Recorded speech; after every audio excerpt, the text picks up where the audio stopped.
Evening, folks. Who will be Newcastle United's next CEO? Would it be Mr. Vinay from Arsenal, former CEO? And are Newcastle going yet through another trough before they go into another peak after the West Ham loss? Let's find out here on Toon Tactics TV, folks. Oh, brilliant from Cher. And now Murphy can take on the shot. Fabian Cher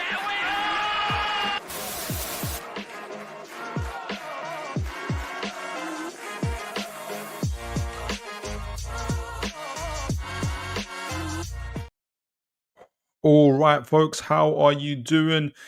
Evening to you all. I hope you are having or you've had a blessed day, that all is well. Let me know from all of you guys that are coming in, where are you listening from? What are you up to? Myself, I'm just making a few adjustments to the show before I started. I thought I had everything in order, but I will do in a moment. But let me know, folks, how are you doing? Are you off to do on a night shift? Are you coming back from work? Are you about to settle down? You about to sleep, but you can't sleep. You need to hear some Newcastle United news. You need to possibly hear some some positivity, or um, you know, you just need to hear some objective maybe feedback, some on our club, on our beloved club, Newcastle United. And look, hopefully tonight on tonight's show, I can provide you with that. I'm just making a few adjustments to the screen. But on tonight's show, guys, as mentioned, I want to be talking about obviously I'm going to do a brief match review towards the end of the show, hopefully to fit it in, as well as a few bits in terms of other Newcastle United news.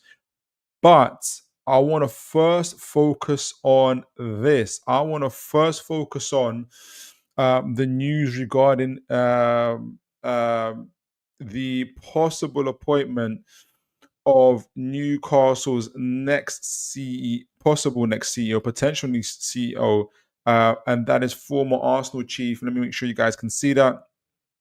Former Arsenal chief Vinai Venkatesham, who's currently in the frame for Newcastle United as CEO. This is obviously an article by Ben Moore from the Sports View. But before I get into it, in terms of the news around him, what he's done, that's Vinay, obviously, and if what's his background and the possibility of why Newcastle are looking into him. I want to first um, look at what is a CEO, what is the responsibilities of a CEO, to kind of get a kind of a little foundation, a little background going on and kind of. So when we are talking about Vinay, we're also going to be asking a couple of other questions around him as well. So let me present what I mean by that. So I'm kind of slowly laying the foundations for him. Let me kind of show you what I'm talking about. Let me get this on, because it's important as we're kind of building the foundations of what we're looking for in terms of the potential seat of Newcastle United. I'm looking at this. And make sure you guys can see that. Right. So I'm going to be asking these questions. And this is not just for Vinay, but also for any other potential CEO for Newcastle United. We're going to be looking at short-term as well as long-term target for the next CEO of Newcastle United.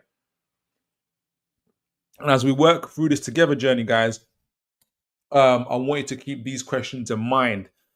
So, in terms of short term, how quickly can he or she adopt the unique challenges and opportunities presented by Newcastle United? And we know what the short term challenges are. For instance, PSR, us kind of realigning our recruitment strategy, us trying to build our revenue streams so we can be competitive, financially competitive in the market. Can he effectively manage the transition period? So we are trying to grow as a club and kind of ensure the continuity of the club's operations. How will he handle the intense media scrutiny? There's a lot on Newcastle. Obviously, we've got the richest owners in the world, human rights. Can we compete? All these other things. It's a huge, huge job. And in the long term, what is the vision? What is what is the see his vision for the club's future, both on and off the pitch. That's going to be important because, as Yasser Ramayan has stated to us at the beginning of the takeover, it is the mission of the owners to be number one. And Paul Mitchell further added to this by saying it's to be number one in every department. So it's important that we get the number one CEO to take over Newcastle. How will they contribute to the club's strategic goals and the long-term sustainability? So not just the financial stability, which is going to be important, but also on the pitch stability. So Newcastle need to be in Europe on a regular basis. They need to be in the Champions League on a regular basis to get themselves in the conversation, in the competition of competing for the big trophies and becoming an elite club. Can they maintain strong relationships with key stakeholders, including players, coaches, staff? And it's an interesting dynamic at Newcastle, obviously, with Eddie Howe, Paul Mitchell, on the back of obviously Amanda Staveley and Malaka Ducey leaving. We've got the Piff owners, we've got the Reuben brothers, all those kind of relationships, all those kind of dynamics. We need someone that's going to be able to handle those. And it'll be interesting. How will he leverage experience and network to attract top talent to secure lucrative commercial deals? And if there's anything that Newcastle need, that is lucrative commercial deals to build up our revenue, to build up our financial base, so we can be competitive and in the recruitment market. But so as I'm kind of building the foundations of what is a CEO, I want you guys to keep those questions in mind. I am going to go back to it. So first of all, let's get into it. Let's get into it right now in terms of what is a CEO, what are their responsibilities, before we dive into Vinay himself. I'm not going to spend too much time on it, but I want to get a flavor for it. I don't want to just say, oh, this is a rumor. This is what they've done. Vinay was at Arsenal. These things, which is important. I want to dive deep into it a little bit more. I want to see where the owners are heading with this, because this news was released via Craig Hope from the Daily Mail. I suspect this is to kind of for the owners to gauge our response as the fans. Is Vinay, is this the kind of CEO that Newcastle United fans could take to? So okay, so I'm going to give a little bit. This is a learning for myself. Even I learned today.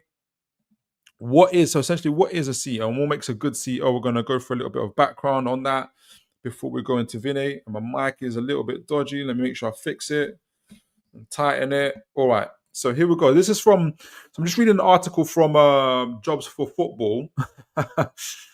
This is Football CEO Career Insights, and this is from 23rd of August, so only a couple of months ago, really. And it talks about kind of what are the essential, what are clubs looking for when they're looking for a CEO, which Newcastle are looking for. And obviously, also have to keep in mind is that Newcastle are not looking for a new CEO because they're only looking for a new CEO because, unfortunately and tragically, Mr. Eels has a life-threatening condition to his health, and we're praying for him. God willing, everything will be well for him. And so it's because of life, essentially, because of something. It's not because obviously because of his health at the moment, which he's gone to fight, and hopefully will be successful and kind of coming out of it. So it's not that Newcastle are looking for a new CEO because the current CEO, hasn't been performing. It's in fact, it's been doing really well, but they're looking for a new CEO because of what's happened. And so Newcastle are in a different kind of position. However, we can still learn a lot from the type of CEO that Newcastle owners are looking for, that Piff and the Reuben brothers are looking for. And the fact, obviously, that Vinay's has been is been one of the main names that's been floated about. And in fact, there is from some of the rumors that he is kind of looked as the person that will take over. So this is what Football's, what is the article called? That's it. Jobs for Football talks about when it talks about this kind of the essentials of a club CEO. So a football club CEO is the key decision maker. And let me just actually I'll go back to this actually. There's a key decision maker responsible for the club's overall direction and success. If you can imagine, I am gonna show the club structure currently. The CEO, if you can imagine, the owners are at the top, and I'm going to show this. The owners are at the top, then it's the CEO, and then it will be below him will be the sporting director, and then after that the manager, and kind of other, in terms of the sporting director will be below. He'll be managing obviously the football side of things. So that's Paul Mitchell managing Eddie Howe, managing James Bunce and the rest of the guys, and then obviously that same CEO managing the commercial side of the business, and that's Mr. Silverstone, and the other guys that are kind of handling the revenue and stuff like that. So the CEO is responsible of essentially managing the relationships from the vision of the owners down to the staff at the bottom, and making sure that they're able to do that. So it's a very, very key position, very, very key position. So essentially, we will know the vision of the owners by the type of CEO that we're getting. In my view. So the CEO is a key decision maker responsible for the club's overall direction of success. They work closely with the board, management, and various departments to ensure that the club achieves its goals. And it's not just about winning matches, though that's very important. It's about building a sustainable business that can thrive in the competitive world of football. So it's a big job. Key responsibilities include strategic leadership. So as I said, the CEO sets the club's vision and strategic direction. So we're going to learn a lot about that. Obviously, we'll know about it a little bit from Darren Eales, and but also I think when the new CEO comes in, we're going to really learn direction of the club and where it's heading. We've still got a stadium to be built or expand or whatever's going to happen there. We're looking at the sporting, kind of the transfer recruitment side of things, Paul Mitchell, Eddie Howe, all those type of things there. So there's a lot to manage. Financial management and growth, which is this other part of the key responsibility. So Newcastle need to grow financially to be competitive in the PSR market, football operations. The CEO supports the head coach, Eddie Howe, obviously, academy manager, Steve Harper, and coaching staff to build a competitive team. So that's, as well as all the financial side, you need to have a football team that's able to compete. Fan engagement, that's going to be important. In my opinion, Darren Eales did that really, really well, in my opinion. Commercial development, leading the club's commercial activities. So building the Newcastle brand, not just in Newcastle, but also overseas and abroad. Stakeholder management, building and maintain positive relationships with key stakeholders, including the board, sponsors, and football bodies. And that's going to be key, obviously, building those relationships in the community, especially in Newcastle, obviously, as well as managing sponsors and relationships, all the type of things. Facilities management, so overseas maintenance, development of the club. So things inside, managing our continuing growing market and fan base in Saudi Arabia, as well as other parts of the world. Safeguarding, acting as a safeguarding manager, ensuring that safeguarding principles are widely understood and implemented. So there's a big job that CEO has. It's a massive job, and they get paid very well for it. It's because of the responsibilities that they take on. And I want to just go down a little bit more, because our crucial information that we want to talk about when we're looking at a CEO. And I remember, and as I said, I mentioned earlier, there are, when we're looking at Vinai, there are short-term and mid-term things that we are looking at when we're looking at what I think Newcastle will be looking for when they're essentially doing that interview with a potential CEO. So the final part was the role of a football club CEO is vital to a club's success. By providing strategic leadership and ensuring financial stability, CEOs contribute significantly to the club's long-term growth. With the right skills and dedication, a CEO can make a lasting impact both on the club and its community. So there will be. It's a massive job. Essentially, it's a massive job, and especially with Newcastle, with the most powerful and the most rich owners in world football currently, and obviously a passionate fan base, a big footballing city that's looking to grow, that's looking to thrive. Mr. Vinai, if it is Mr. Vinai, has a massive job on his hands. So let me go back to what I was talking about. Obviously, the short-term and mid-term, long-term goals for them, but also the actual club structure, where potentially, if it is Mr. Vinay Venkatesham, and apologies if I'm getting your name wrong, sir, will be responsible for. So this is the club structure. It's a little bit, I wouldn't say inaccurate, but because I've got here Darren Eales. Let me make sure you guys can see this. Yeah, you can. So I got like Darren Eales and Paul Mitchell like almost like on level footing. They're not. See, Paul Mitchell is reports to Darren Eales, and so essentially everybody from Paul Mitchell, Eddie Howe and others, they all report to Darren Eales, and Darren Eales obviously reports to the owners themselves, and that will be the potential. And that's where Vinay will be sitting. He'll be sitting above Paul Mitchell, will be sitting above the chief commercial officer, Pete Silverstone, chief operating officers, head of finance, all those guys, and making sure the club is run well. So it's an incredibly powerful. But it'll also be doing reporting to the owners, and the owners will have a vision for the club, which obviously we have taken it that they want the Newcastle United to be the number one club in the country, and so this CEO will be responsible for helping to deliver that vision. And we talked about the short-term goals of what's going to be happening, but before we go back into it, let's this now that we've set the foundation of what a CEO is, of what the responsibilities are, what they do. We've looked at the club structure. Let's look at this news in relation to Vinai Venkatesham, former Arsenal CEO as well. Let's look at the news about him and what has been reported, but we'll also have an opportunity to look a bit about his background and see what we can gather from it, see what we can divulge from it. All right, so let me share my screen. Let's get this on. Here we go. Excuse me. Can you guys see that? Yes, you can. So, first of all, it was reported by Craig Hope, who's our Northeast journalist for the Daily Mail.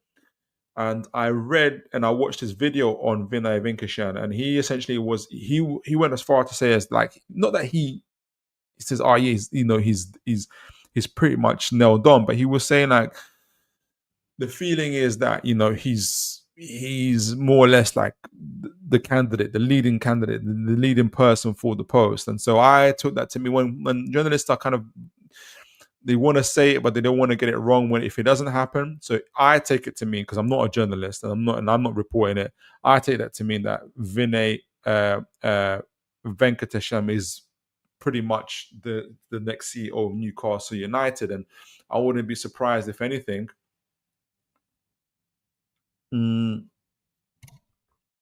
he'll be announced probably during the probably in January or maybe at the end of the season. Depends. I forgot when Darren Eales formally comes off, relieves of responsibilities. But yeah, I wouldn't be surprised if Vinay will be coming in the next few months or so. So that's my opinion. But the journalist I'm reading obviously is Ben Moore, who's obviously reporting on Craig Hope's. This is on the 14th of January, 14th of November. So obviously, former Arsenal chief Vinai Venkatesham in the frame to become Newcastle United CEO.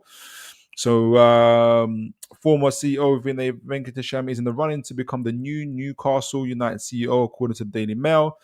The 43-year-old, so it's relatively young. I think he's about the same age as Eddie Howe. Left the Gunners this summer. That's true. Having been with the Gunners since 2010, I think. And we'll see on LinkedIn, like he obviously has been there for 14 years, and this the last 4 years. So from 2020 is when he became the CEO there. So he kind of really, really climbed the ladder and worked his way up at Arsenal, citing his desire to pursue a new challenge. That's interesting. And could now return to the Premier League in the coming weeks. That's interesting because, Arsenal are a top club. They're a high-level club. lots of money, lots of revenue. He's built a lot of things there together with Edu and with Arteta. I can't remember if he recruited both Arteta and Edu. I'll have to see that actually. But they've built. We'll talk about it. But they've built a very expensive squad. They've built a Champions League competing squad.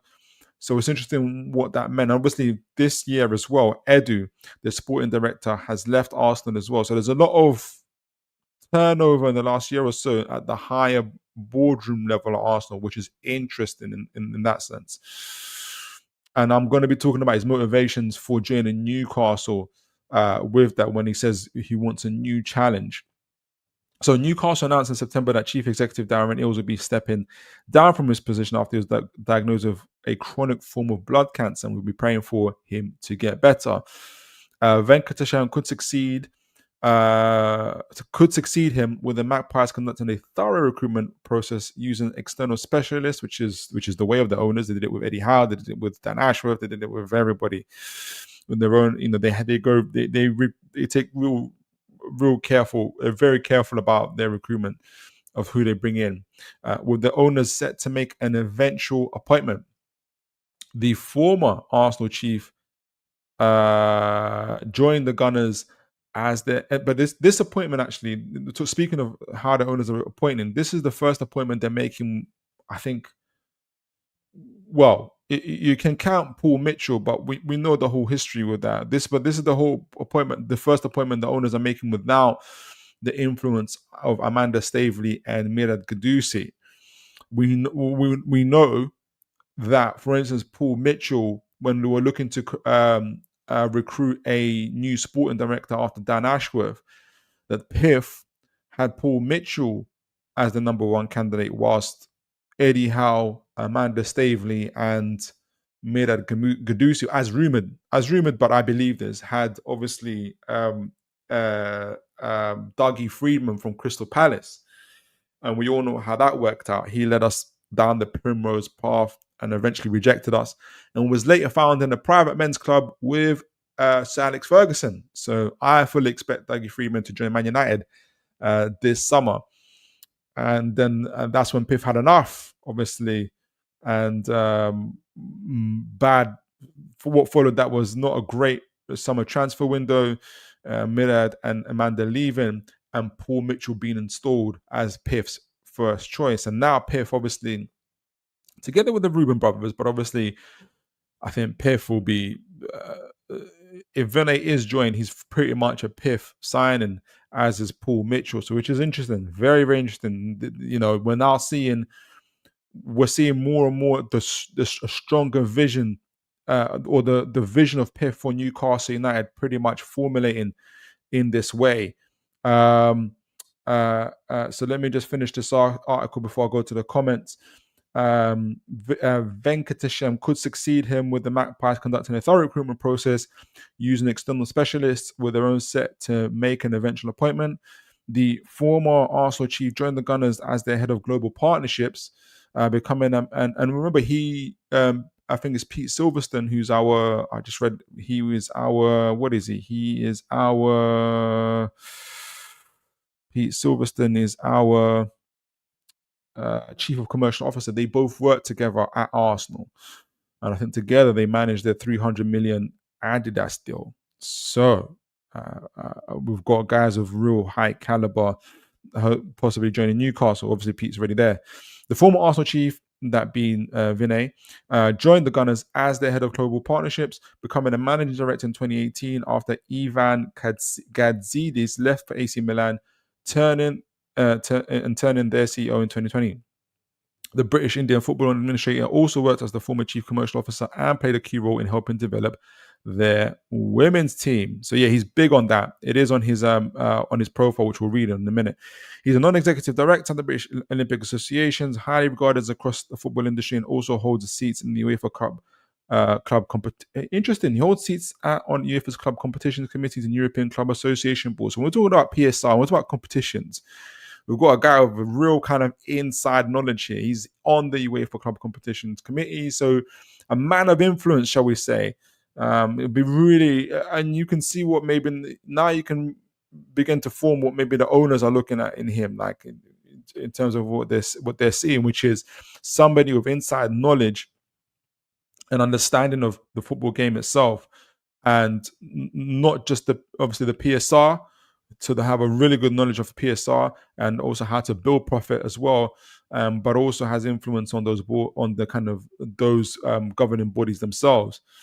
Where I don't think Darren Eales had that. He had other strengths, obviously. Venkatesham also worked in the London 2020 Olympics, which he did. Newcastle could do the skills as a qualified management accountant in their bid to keep a flow of profit sustainability. We talked about. So the Toons are looking to establish themselves. This is obviously the opinion of the journalist. The Toons are looking to establish themselves as a regular top 4 team in the Premier League, which is true, and frequent challenges for major silverware, which again is true. And Venkatesham brings much needed experience to the table after his work at Arsenal. I think that's it there. What do you guys think so far of Mr. Venkatesham? I'm gonna go to his LinkedIn profile in a moment, but before I do that, I'll read the comments.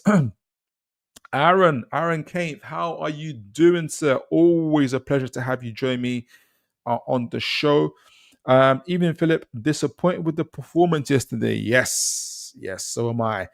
As many fundamental things wrong with the team, from defending to that final pass, everything was lacking, and I totally agree with that. I saw Aaron, and anybody else is watching. I forgot a gentleman's name that commented on Newcastle, and I wanted to get your view on this. Essentially, he was saying that Newcastle have too many players that are. What did he say? Do I still have it? Do I still have this comment up? I might have bookmarked it, and I'm going to go back to it in a moment. But essentially, he was saying that Newcastle have too many players that they're not. They're good in the spaces. They are all about kind of runners. Your Joe Lintons, Willocks, but they're not the guys that are necessarily good in tight space necessarily, apart from a few of them, obviously Bruno Gomes, Isak and others. So they're not really as good as unlocking defenders. And I don't know if I'll go this far, he compared Eddie Howe to David Moyes and Sean Dyche, who prefer that kind of running style of football. I don't know if Eddie Howe is that. I think Eddie Howe does like technical players and a certain way of playing, but let me know what you think of that, if my question makes sense. Do you think Eddie Howe What do you think? What do you guys think of Eddie Howe? And we always ask this when after a defeat. Is he? I think he's on the way of developing a certain type of football, a possession style of football, especially one that will help us unlock low blocks. And it's not just Newcastle that struggle with this. Tottenham fans will tell you they struggle with this. For instance, there's very few in the league who are able to have high pressing teams and. But also teams that can unlock low block defenses. I'm going way into the football now, but and I think maybe is he just waiting for the last players to come in, the last final components to make that happen? Let me know what you guys think. Ian McKenna, trust me, the PIF knows how to grow investments, and I agree with this. And what do you guys think of the article so far? I'm going to go into Vinay, and look, for those of you that are joining in. I just went for the foundation. I kind of laid the foundations out earlier, where we went on an article. I think it's Jobs for Football, talking about what is a CEO, what are the responsibilities of a CEO, which essentially is to lay out the vision of the club, make sure that it's financially sustainable, and also to kind of manage relationships, stakeholder relationships, all those type of things. They are the next level down from the owners, so they're responsible for carrying out the vision of the owners.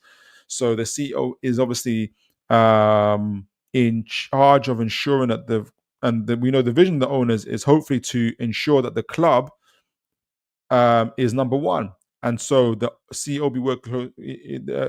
Paul Mitchell will be reporting to the new CEO as he reports to Darren Eales currently, as will obviously all the other COOs and CFOs of the team. So the CEOs are going to be very, very important in kind of bringing Newcastle to the next level. So I want to show a little. I'm going to go into Vinai's. I'll read the comments, and I'll read the comments before. But let me just get myself onto the. I'm on Vinai's LinkedIn. just to get a little bit more background on him.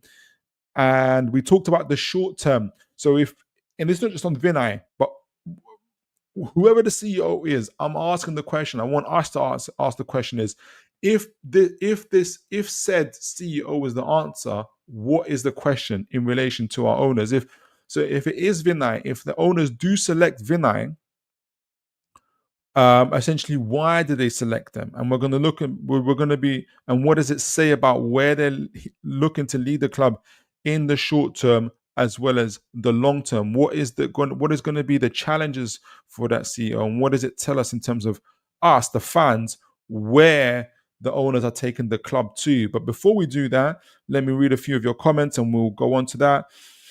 Aaron Kane, I think it's good to have a blend of both. I agree.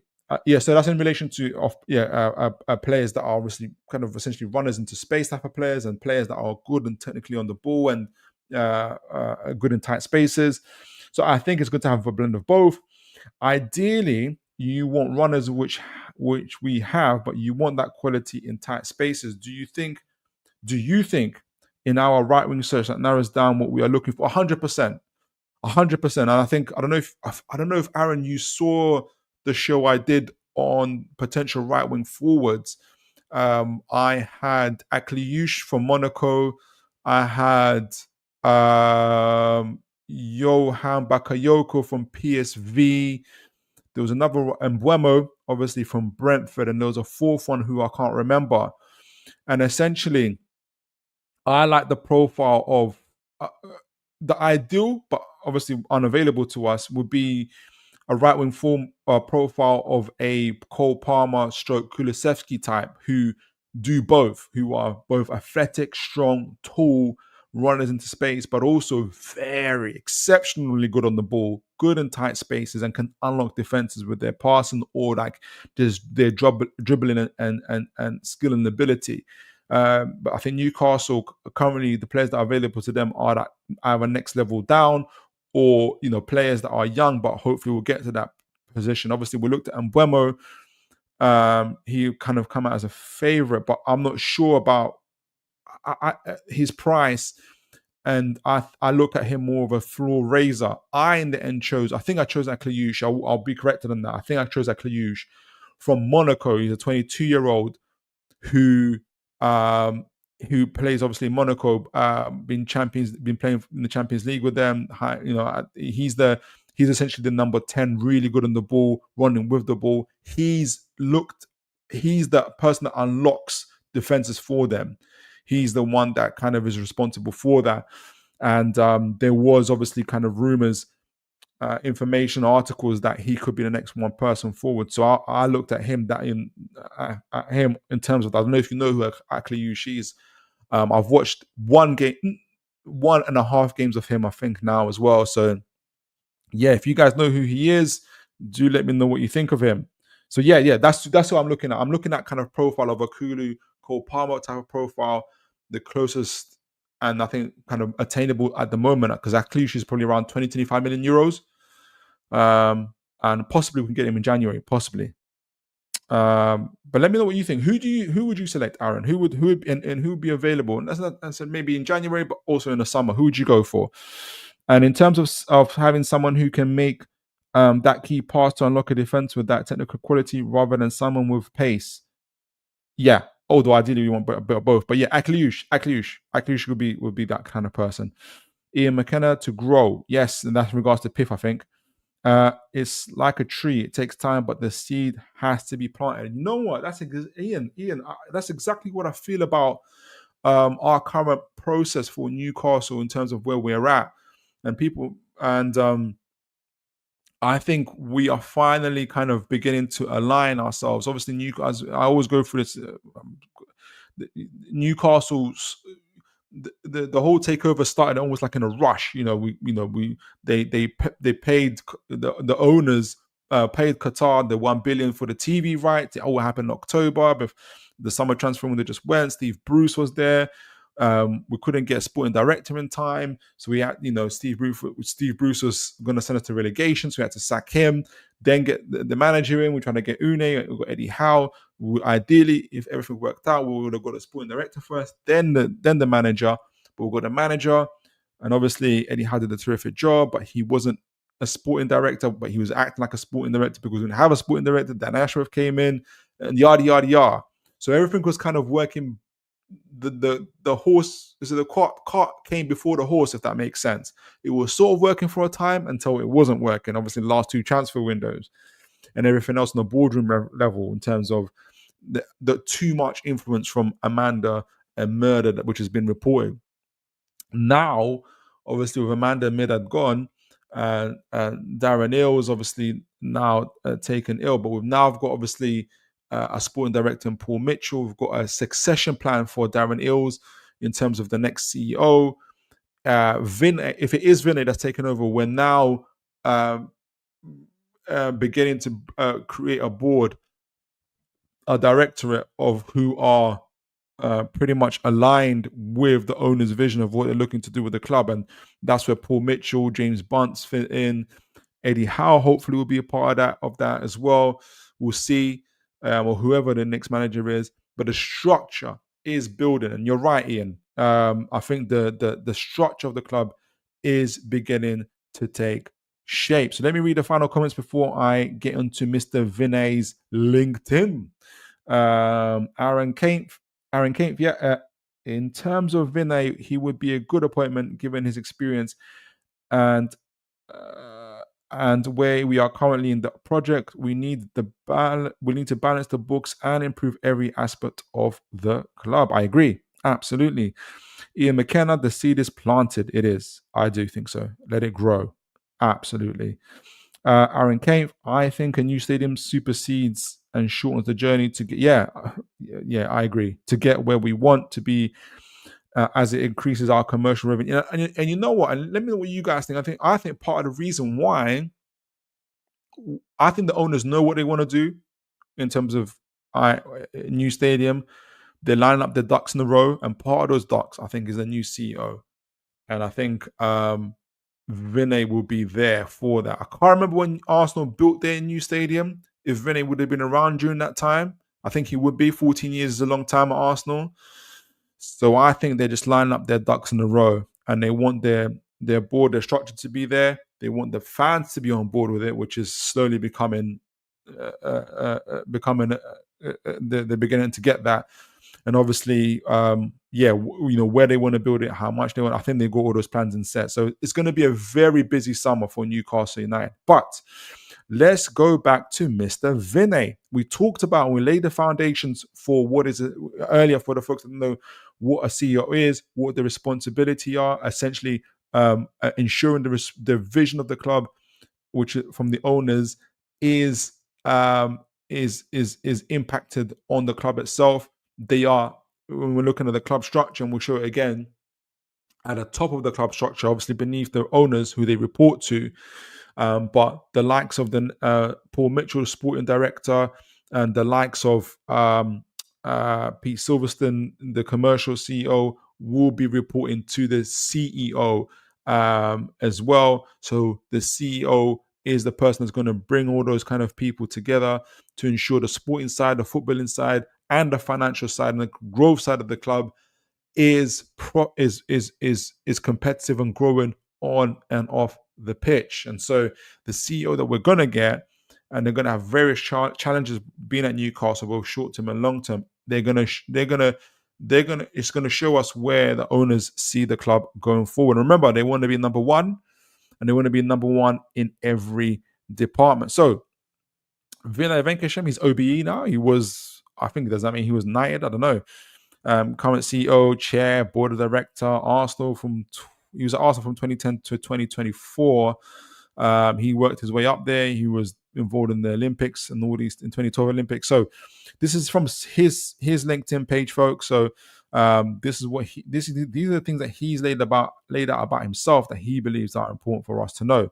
So Vinay was CEO of Arsenal Football Club from 2020 to 2024, where a turnaround was driven across both the sporting and business side. So he wants to say of the club, hey, I managed and did a great turnaround for the club or not only on the financial side, but the sporting side. And he's not wrong.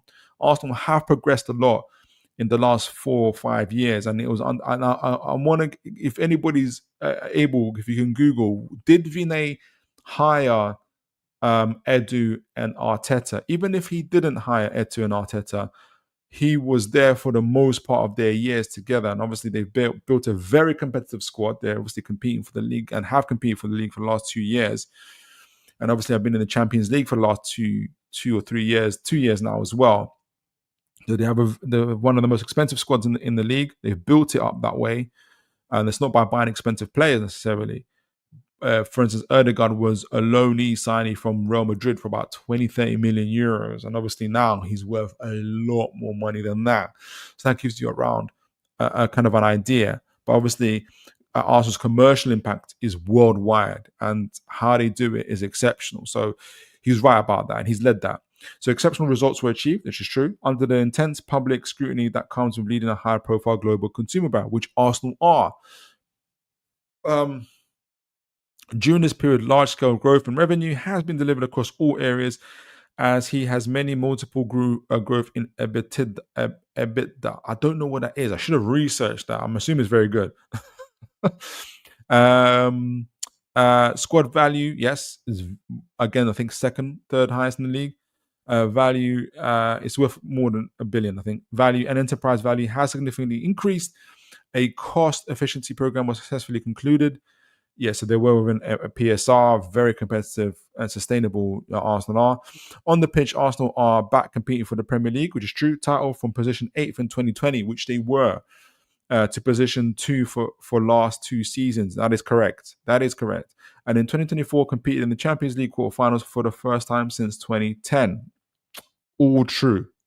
So very, very successful turnaround from Vinay, and he resided over that.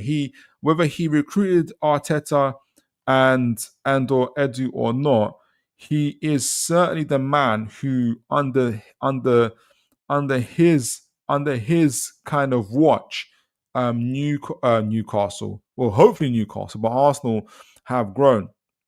So Vinay is a recognized leader. No, so excuse me, what did I miss?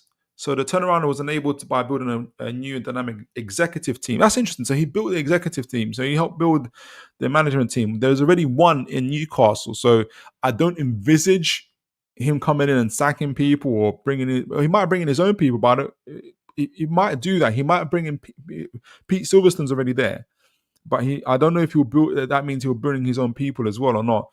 With a 50-50 gender balance in a traditionally male-dominated industry, that's up to him. I just think people should hire the best. Like, I don't know what gender or whatever has to do with it. Just hire the best people. As long as he does that, I don't care. Vinay is recognized as a leader in women's football, which is going to be good for our women's football team. I think it's going to be good for them. Now regularly selling 60,000 tickets for home matches. Really? Wow. Okay. He has played a key role in shaping women's football. So whilst responsible for both sporting and non-sporting matters at Arsenal, Vinay is so this is now going to the answer of if the owners are looking at Vinay as being the next CEO. This next part is going to tell us why they're looking for him. Obviously, apart from all the other stuff that we've just mentioned, which is his track record and his successes. So, whilst responsible for both sporting and non-sporting matters at Arsenal, Vinay's core skill set is in commercial dealing. He has signed a total of $2 billion to career to date. So essentially mergers, big sponsorship deals. We mentioned the 300 million Adidas deal that Arsenal signed. So now we're beginning to see what the Newcastle owners, well, apart from the football inside as well, but they're seeing what this man is capable of, and they would have learned that from Pete Silverstone. Totaling over $2 billion in career to date in terms of his commercial deal making. So big commercial deals, sponsorship deals, and also under the PSR. And that's going to be vital. That his experience and his skills for Newcastle, because that we can't be bothered to keep getting sponsorship deals going to the Premier League and them saying, and that's annoying. It's not always going to be down to us, but like them saying, can you get a 20 million, 30 million pound sponsorship deal? You're just Newcastle United, you're not Arsenal, whatever. Like, it's going to be annoying. Like, we need someone that's just going to help us get it over the line. Digital connection with global consumer base. And that's the media aspect of it. Newcastle's media aspect and the social media aspect is beginning to improve a lot. And so if he's able to drive that, would be good. And Arsenal are exceptionally good at it. And driving a brand of value. So the Newcastle brand, Newcastle's commercial brand and brand as a football club has to grow. And I think this is where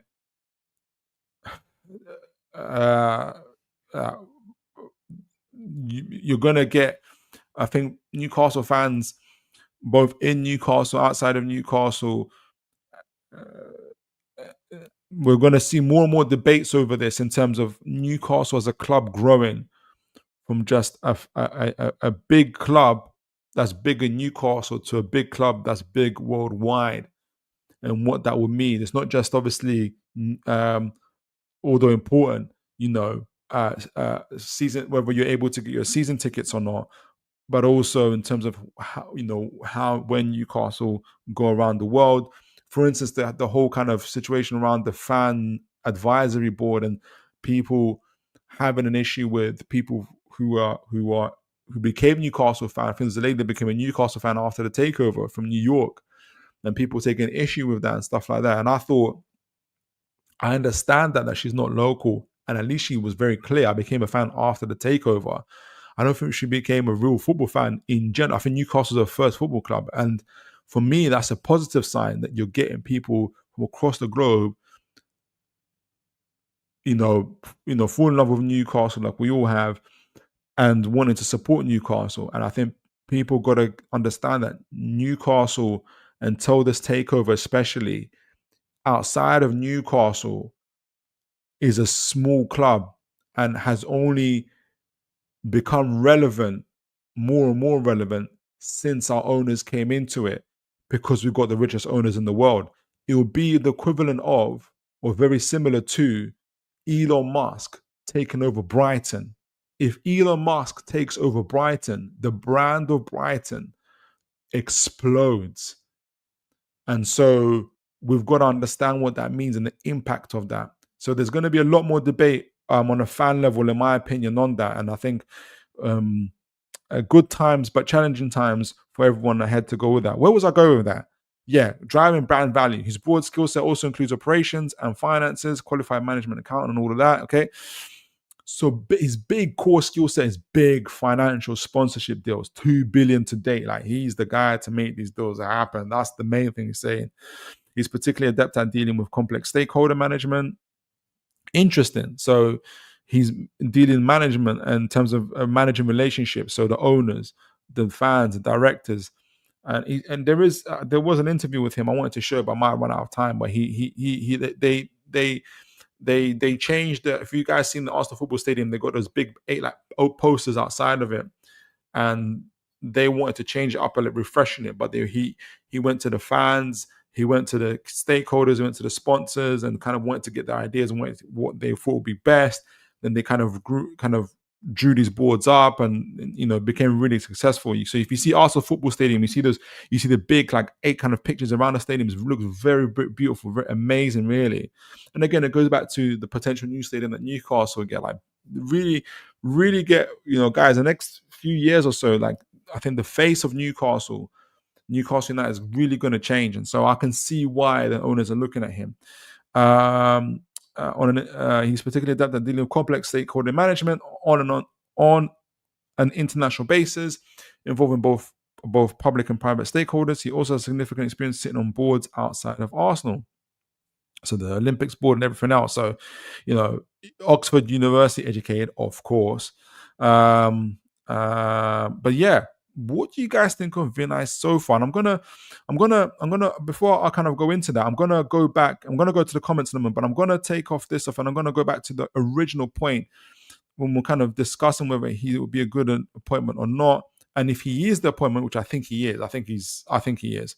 What is it? What does it tell us about what the owners are looking for from Newcastle? Where are the owners looking to take Newcastle United now? I'll leave it here on the boards, on the current structure board here, and we'll kind of go into the short term and long term stuff of it as well. And obviously, we've got Darren Eales here. This is where Vinay will be. And as I explained earlier, this what I put here is a little bit misleading. So for instance, like Darren Eales and Paul Mitchell are not on the same level in terms of rank. Like Darren Eales, the CEO position, is above the sporting director. Paul Mitchell reports to Darren Eales.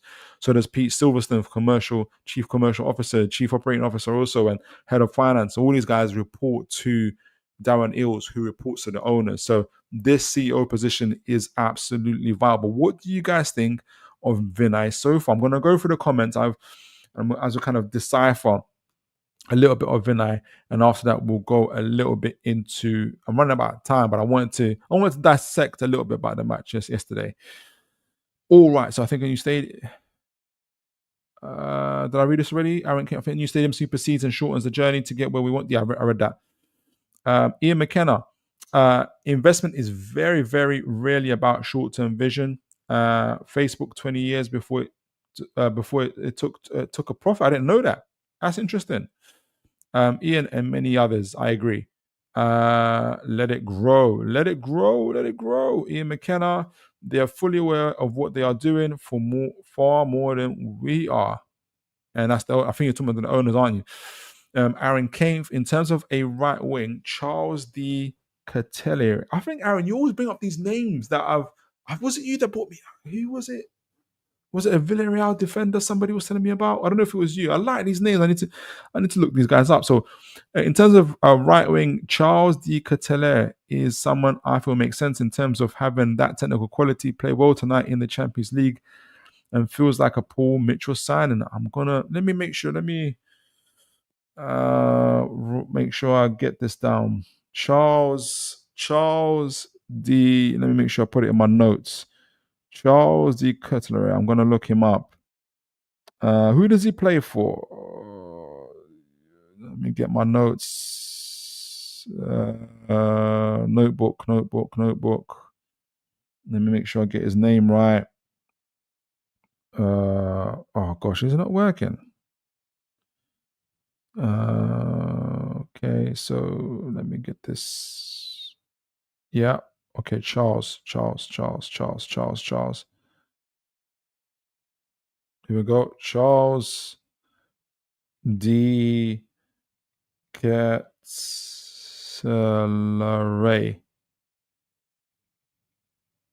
I'll look him up. Thank you for that, Aaron. Has there been rumors around him? Let me know. Ian McKenna. Yes, we will be number one, just not for a while. Yeah, I agree. Early doors football. Welcome to the show. Good evening. As a West Ham fan, God bless you. I am still getting over the result. Didn't expect the win, to be honest. You guys played well. You deserved that victory. It wasn't a smash and grab. It wasn't by accident. You guys played well. Newcastle were in the game, but West Ham had a different energy last night, liked and shared. I agree. You had an intensity that I didn't expect you'd have, but that 2-week break, Mr. Lopetegui must have had a heart-to-heart with those players because they look different. Let me know what you think. Early Doors Football, big up all in the chat. Big up to you, Early Doors. Good to have you here. All right, Aaron Kane. Vinay clearly has contacts in the game, which only help with sponsorships and commercial deals, which we need for training grounds. Yeah, training kits, etc. Exactly. I've got so many sponsors that we've got to get over the line. It's important we get these decisions right. Couldn't agree more. Ian McKenna, my point is more when we pontificate about economics. The truth is, most of us know F all, or we would all be millionaires. Some people know stuff, but they still aren't millionaires. He plays for Atlanta, Philip. Okay. Same player that Kasanu plays for, the right back that we was looking at as well. Right centre back. Interesting. Okay, I'll look him up. Tiger How you doing, sir? I'm laughing because I remember last time when Newcastle in a downward spirit power. I expected this. Get Eddie out soon as possible if we want to save our season. Tiger Studios, do you have potential candidates that you want to that you want? You might have said it before. Forgive me if you have. Who would you want to replace? Who would you want to replace Eddie Howe? Let me know, Tiger Studios. Tiger Studios, Ian, come on. Everyone has different opinions. That's my thing. Oh, Elias, I wonder, Philip, if you looked at Lopetegui last night, seen he hasn't slept for the last 2 weeks. He looked rough. He did. He was. I wonder when Isak scored that goal that went offside. Whether he was Lopetegui was ready to throw in the towel. What was going on? He looked tired. He looked tired. He looked tired. He looked tired. But he has to continue. This isn't just a one-off. Right, guys. So we talked about Vinai Lopetegui. Goodness gracious, Vinai Venkatesham. We said, look, we've laid out the what were kind of the responsibilities of a CEO are kind of setting out, which essentially is in a nutshell setting out the vision of the owners. The CEO is the next person down from the owners. The sporting director reports to them. The manager reports to them. The CEOs report to them. All those guys report to them, and it's their job to also ensure that the vision of the club, the vision of the owners, is filtered down to them, and that's how the club will operate. So Paul Mitchell who reports to Paul Mitchell will essentially report to Vinai should he take over, and all the other guys as well. So what does that mean? So Vinai has in my view, it's not just Vinai, but it'll be whoever the CEO is. But I think it'll be Vinai. Whoever if Vinai is the answer for the owners, what is the question? I think the question they're asking in terms of the short term, the owners are asking, how quickly can he adopt the unique challenges presented by Newcastle United? And those unique challenges are PSR. Those unique challenges are a club that is pretty much 8th or 9th position, trying to fight to become a regular Champions League contender, to be number one, not just in the footballing side of things, but also in all departments, in the training ground, the football, the stadium, the financial side, all these type of things. And Vinai has experience of that. Obviously, he's just been at Arsenal where he's been there for 14 years, but in the last 4 or 5 years, as we've seen from his report, he has obviously, I think, Edu and Arteta have built a £1 billion squad. And these are players like an Erdegaard who weren't worth £1 billion. They were, Erdegaard came in at 20-30 million as a loan from Real Madrid, and he's worth far more now. So they built a very competitive squad who have been second in the league the last 2 years, have been in the Champions League for the last 2 years, and very similar to Paul Mitchell, for instance, who Monaco were dwindling in 8th or 9th, 10th position before he took over. And in those 3 years, we're regularly going into the Champions League. Again, he's a kind of a PSR specialist in terms of operating in the market. Very similar to Vinai as well. Obviously, a little bit more. He's not in the football. Like, he's not a recruit. Like, he's not a player recruit. He's not a scout. He's a commercial man.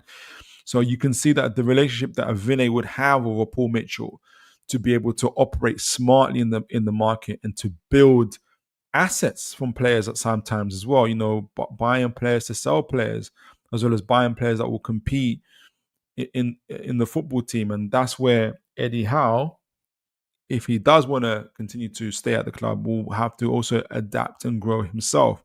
But Eddie Howe also has to trust that both Vinai, if it is Vinai, and Paul Mitchell are not there just to make a profit, even though that's important for Newcastle to be competitive.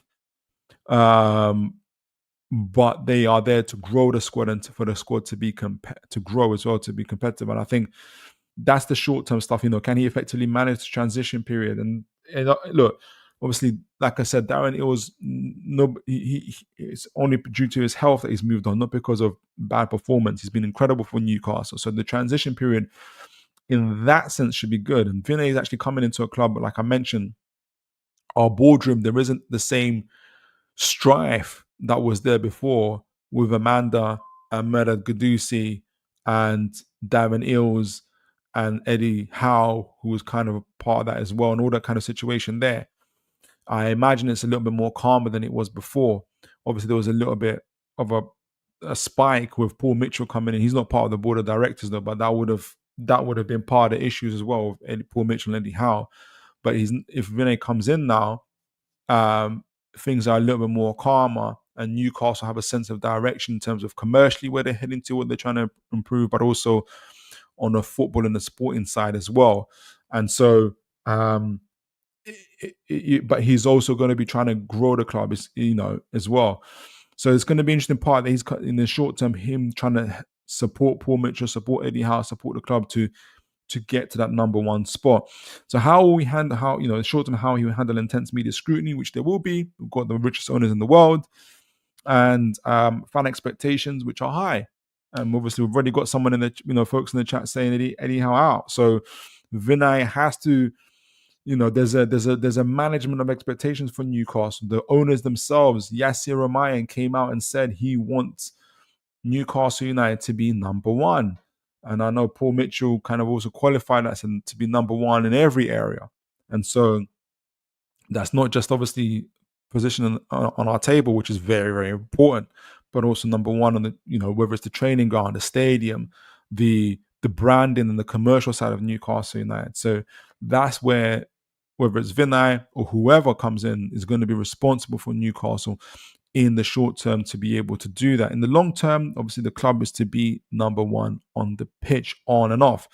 And how will he contribute to the club's strategic goals and long-term sustainability, which is a tricky thing for Newcastle and a complex thing for Newcastle United, especially when we're talking about PSR. And I made an early example is, for instance, us having the richest owners in the world is very similar or even equivalent to, for instance, Elon Musk taking over Brighton. Brighton of themselves. They have a far, they're far less. If an Elon Musk takes over Brighton, their whole relevance, their whole commercial side, in my view, changes overnight because of who their owners are. However, how do PSR look at that? If Brighton come in, for instance, if their shirt deals are currently 20 million, don't they have a right to then say, hey, look, our owner is Elon Musk, who's known worldwide, very good at making money. We want a £50 million sponsorship deal. What would be the Premier League's reason to reject that? Same with Vinay. Our owners are the richest owners in the world and have a big, strong kind of influence and monopoly in the Middle East. And Newcastle's footprint and growth is growing essentially in the Middle East as well as other parts of the world. So that's where these ATP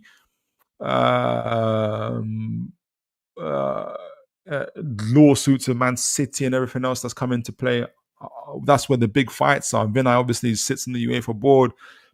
He understands PSR inside and out, clearly knows how to make money, help a club make money and be financially sustainable, as he's proved with Arsenal. So that's, you can see why the owners are looking at him or that type of CEO to be able to grow the club. Darren Eales, for instance, has a very unique special set of skills. He obviously was the person that took over Atlanta in America, not Atlanta in Italy. He was responsible for growing a club from scratch, essentially, Atalanta, overseas, which is different to what Vinay's experience is, which is growing a club, which is not even growing a club, but taking over a high-profile club, third most successful club in England, in Arsenal. And the owners haven't gone for another. If Vinay takes over, in my opinion, they haven't gone for another Darren Eales type of person who's, for instance, has taken over a club and built them from scratch and all these type of things. They're looking to recruit a guy in Vinay who has a lot of experience of dealing and building clubs, from a football and commercial side, at the highest level. So that lets me know where they want to take Newcastle to, and they want to have a lot more influence in those kind of areas in the footballing world, but also to know how to navigate better the PSR situation at Newcastle. So Vinay, I can see that this is where the owners are heading to. I think when they say they want Newcastle to be number one in every aspect, I think they're if with the appointment of Vinai, they're certainly heading into that direction. So, but let me know what you guys think. I want to do I want to be able to do 5-10 minutes on the. I'll say 5-10 minutes on the reaction of the football club of the match as well, so, of the West Ham match, as quickly as possible. But let me know what you guys think of Vinay. Do you think he's the right man to take over? Is there other CEOs that you guys will look at? For instance, Ivan Campos, formerly at Monaco. Let me know what you think. Or even if you don't have a name, what kind of CEO would you like to see at Newcastle? What do you want to see? Let me go through the comments. Tiger Studios Marino for the short. No, for the short term, he will win us the first trophy, and then I'll go after someone like Alonso or Terzic. I like Terzic. I don't know if we'll get Alonso. I think Alonso will manage Real Madrid or club of that caliber. We're not quite there yet, though I hope it happens in my lifetime. I understand, and I'm not just this is not directly to you, Tiger Studios, but the impression I get from fans who want Mourinho, it's a romantic view of because of his relationship with Bobby Robson, his kind of the way he speaks so nicely about Newcastle fans in James's Park. But if you look at Mourinho's recent record in Italy, not in Italy, in Turkey and other places, his football is this direction of the fan that the club that the team is moving for, and would he fit in with what the vision of the owners are looking for currently, and where football is heading to?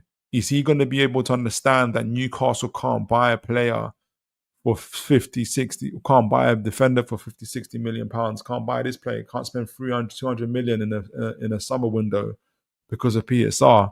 I don't think he can. So I don't think Mourinho's the right guy, but I like the idea around Terzic.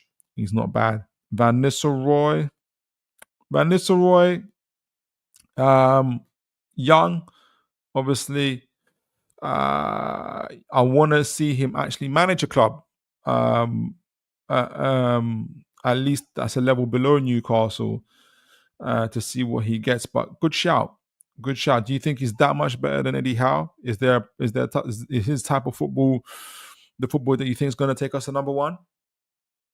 I think the jury's out. But interesting. Sorry, can't hang around, Philip. Eddie Doors Football. Sorry, can't hang around, Philip. Always like your content. Hope to drop in another time. Good show. Take care. Thank you, Eddie Doors Football. Great to have you on, sir. Great to have you on. Take care, all in the chat. God bless you, sir. Have a good one. Vanny did F all at Arsenal. Sorry. Tiger Studios, I don't know if you heard me read his LinkedIn. Like, in the last 4 years as CEO, not only have Arsenal's revenue grown up and they're commercial, but also they've achieved top 2 spots, European consistent European qualification. He gave them Arteta, he gave them Edu. When you say F all, like, can you define that? What did you want him? What did you expect from him to achieve at Arsenal that you don't think they've competed for the league? What did you expect him to achieve in that 4 years that he hasn't? Like, do let me know. Because for me, I would love Newcastle to be competing for the league right now. I would love Newcastle to have been in the Champions League right now. I would love to have players of the caliber of Erdegaard and Saliba at the club right now. That would be my take. Ian McKenna. So we just beat Arsenal, Chelsea's, and Nottingham Forest, and after one loss, you're shouting for Eddie Howe's head. That's idiotic by definition. Oh, okay, so that's around. That's Ian and Tiger Studios. I get that. Van Nistelrooy, you're joking, right? Okay, so there's a conversation that's not just about a loss. It's the Ian McKenna and in caps. Aaron Kane, I'm personally not Eddie out yet. Okay. But I feel some of his decisions yesterday cost us the game. Changing to a 4-4-2 killed the game for me and just felt like a repeat of Brighton. Yeah, people did say that. And I do, because I remember the commentator saying, though, I think he didn't get to complete those changes because I think he wanted to bring on Tonali and Miggy Almiron, but what's his name? Bruno got injured, so he made all the 5 changes, so he couldn't make the full change that he want. Hence, why the game slowed down a bit and changed a lot. But the second half wasn't good. I agree with you. The second half wasn't good.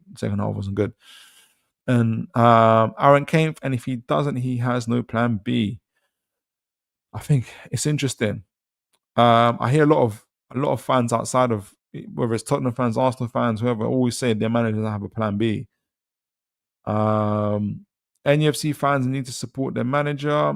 They do, Oliver, but we can also, I think there's a balance between, I think we all as fans in general are looking to find the balance of supporting the club, but being critical, being that critical friend. So I still support Newcastle. But if Eddie Howe has made a rotten change or had bad tactics, I want to be able to say it as well. But there's also a way of saying it. Instead of saying, I'm not going to say, the last 3 games he won, he's the best manager in the world, give him a 10-year contract, and then he loses to West Ham at home, and we're saying, yeah, we need somebody else to take over. We need a balance between that, in my opinion. I feel Tyndall needs criticism as well. Okay, interesting. Because from set pieces in both boxes, we are shocking. Dan Burn. People keep criticizing Dan Burn, but this is what happens when Dan Burn isn't playing. Even though we did concede a set piece against Nottingham Forest, but typically we don't do that. And I think Dan Burn deals with that situation. Never feels like we are innovative from set. Yeah, we're horrible.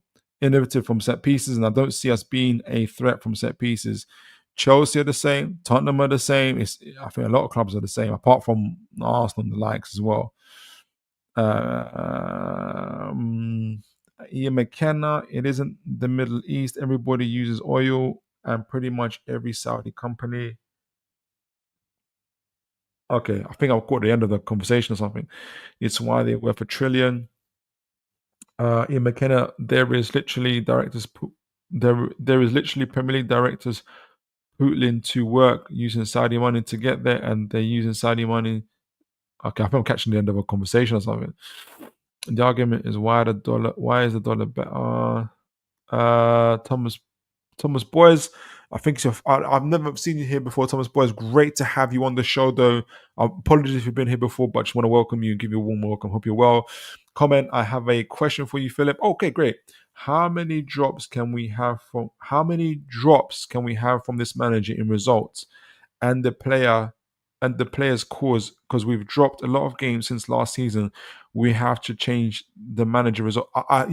Very, very good question. Very, very good question, Thomas. And what I'll say is this: 2 things.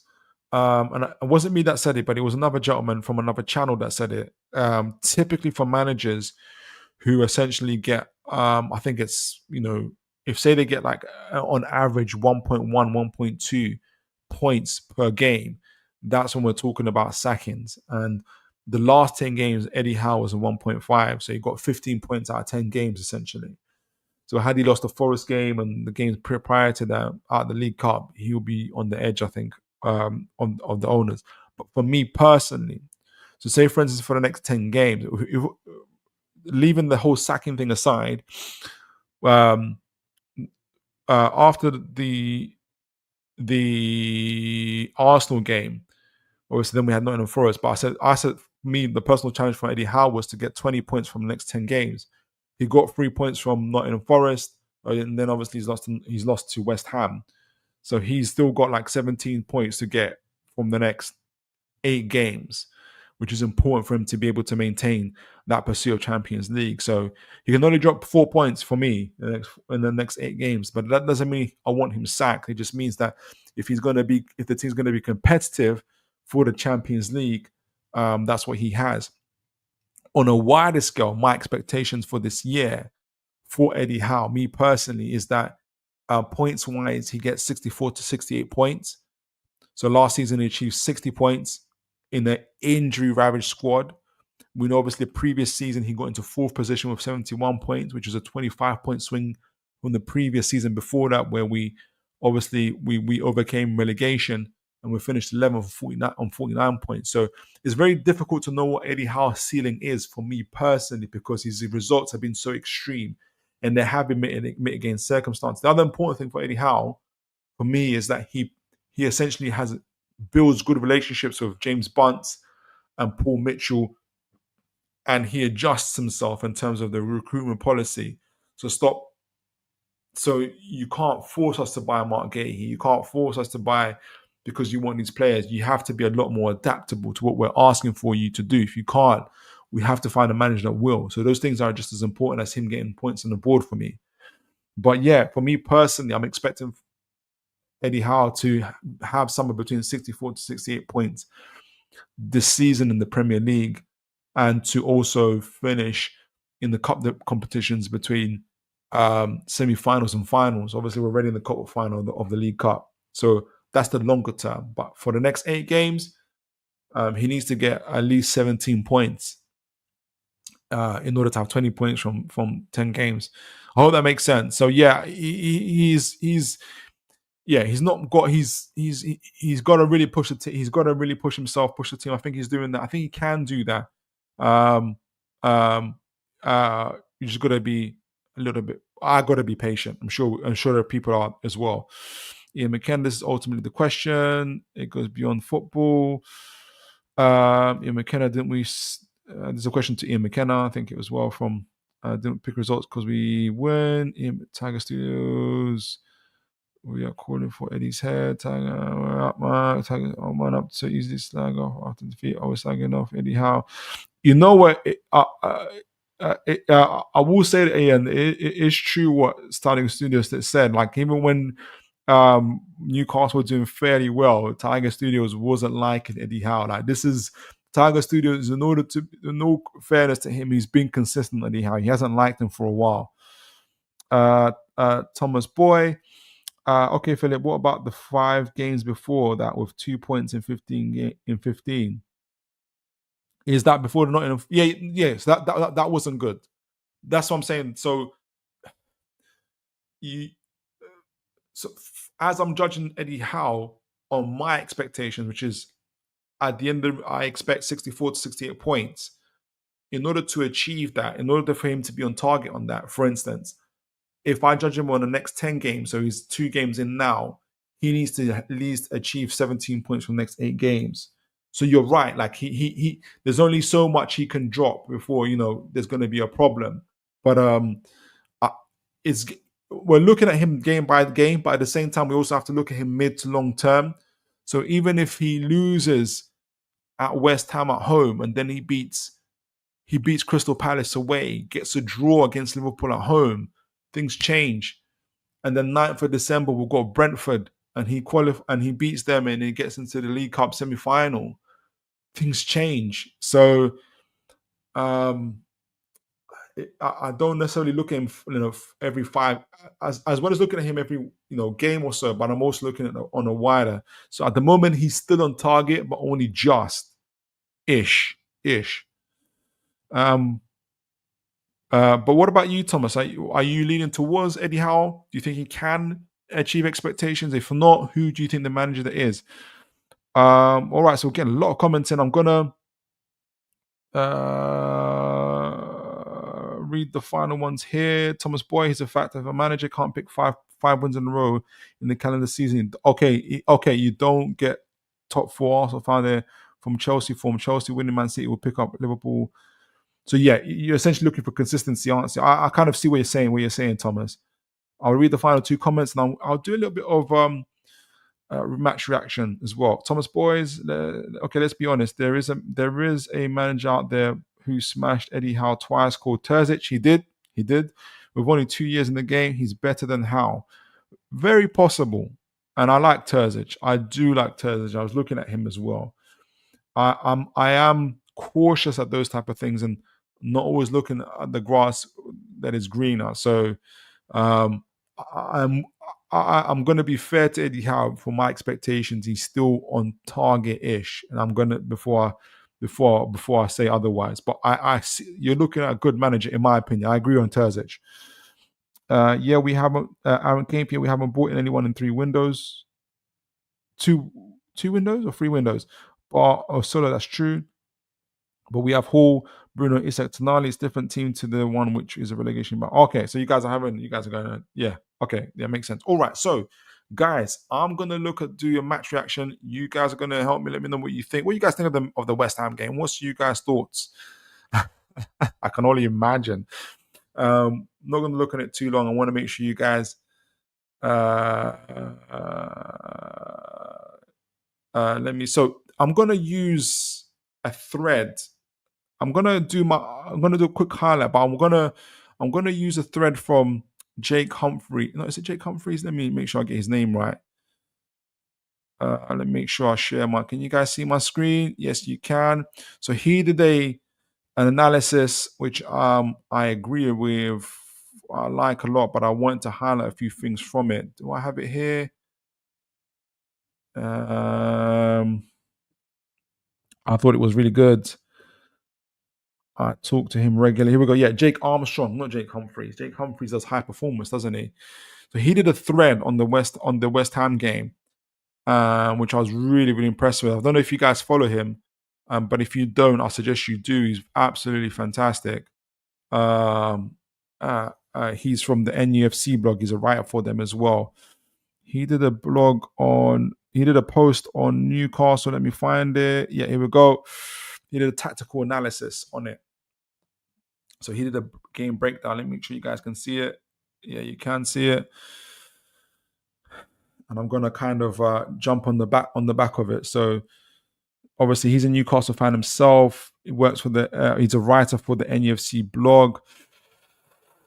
So he talks about this is the lineups. Obviously, we had Isak in the middle, Gordon on the left, Joelinton on the right. Though I think they started off with So Eddie Howe went on the back of that, how it worked out in the Nottingham Forest game when Joelinton moved to the right, and it worked out really well against Forest. It didn't work out so well against West Ham. But there's different reasons for that. Obviously, Joe Willock, Longstaff, Gamarez are midfield, and Shaw Kelly, who replaced Byrne, Hall, Livramento, and Pope. What was you guys' take on Kelly's performance? I think he struggled. So Jake says, in build-up, we set up in a 4-2-4. Can you guys see that? Let me make sure you guys can see you can see the big screen. Yeah, you can see it. Okay. In a 4-2-4, which is typical for us, which is obviously Kelly, Shaw, Livramento, and Hall bringing the ball out. We're really good at that, in my opinion. With a stagger pivot, and the fullbacks narrow, so that's Livramento and Hall. West Ham press in the 4-2-3-1 with Solar, man marking Bruno. Their press was narrow in the aim of forcing us wide.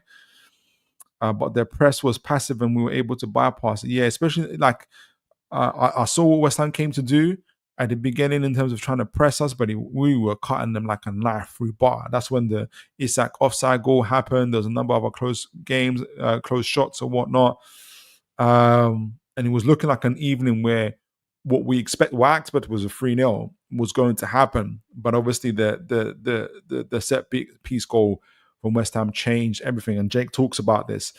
So what Jake reports, West Ham's first goal, I didn't mind our setup in the corner, basically man marking except for the 3 players who were zonal, that included Kelly. 2 at the front of post and 1 of them in the 6-yard box. But for me, it's just poor from Kelly. And it has no idea where his man is. And Souček,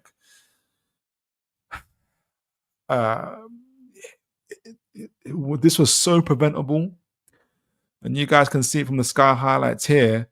Kelly loses Souček, and it's just so easy. He's I don't know if this is down to not playing in the first games and the match, what it is, but it took our momentum. And it allowed West Ham to do what they do best, which is defend with a low block and then counter, which they did, which is annoying. So annoying. Jake goes on to say, with the ball, we only connected well in wide areas. Yeah, we create really good triangles, like, for instance, whether it's Hall, Gordon, and Bruno, those type of triangles.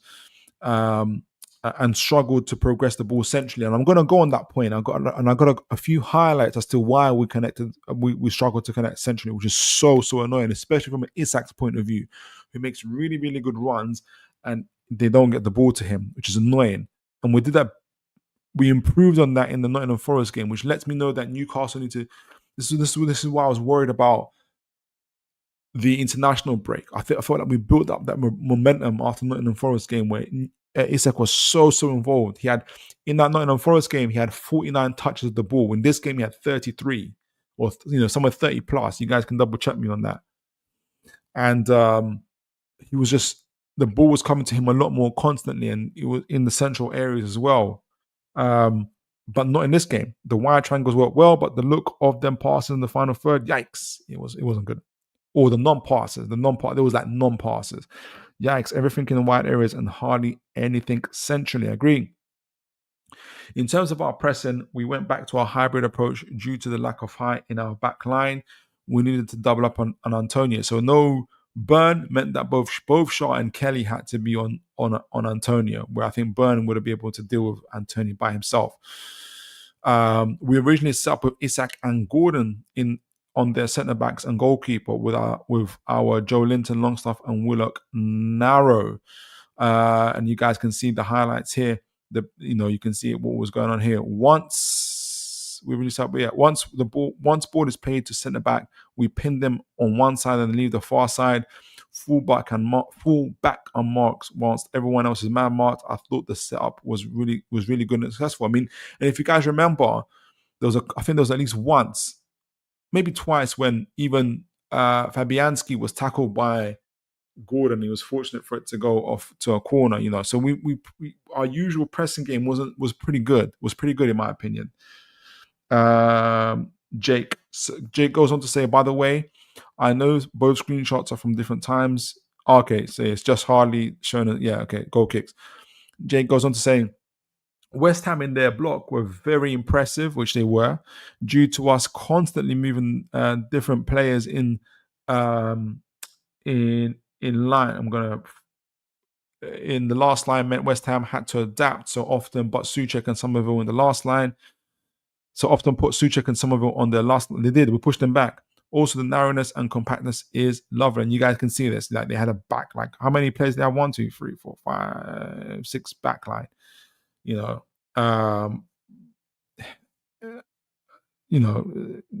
were pretty solid in the back. West Ham's second goal, also annoying. Very disappointing goal. Starts with Joe Linton losing the runner. And I know people blaming Kelly. He didn't cover himself in glory. He didn't. But it starts with Joe Linton losing his runner and then not communicating with Longstaff to pick him up. Then once again, Kelly being passive, which he is, which is annoying, and coming across way too late, very avoidable if we were just switched on. And you guys can see it here in the highlight here of the goal. Let me go back there. Disappointing to see. Jay goes on to say Howe's first tweak was Tonali. So this is now we're going to the subs part. I think it's in the second half. Howe's first tweak was Tonali on for Longstaff, led to a little bit of a mix-up. Gordon was played left 8 and Joe Linton on the right. I guess getting Gordon back on his favourable sides and operating in the left half space was the aim. It was only a brief period, but I didn't actually mind Gordon in that position. Just the execution of his actions were poor, but he did have a decent understanding of the role. That could be a future role for Gordon. I'll be interested to see.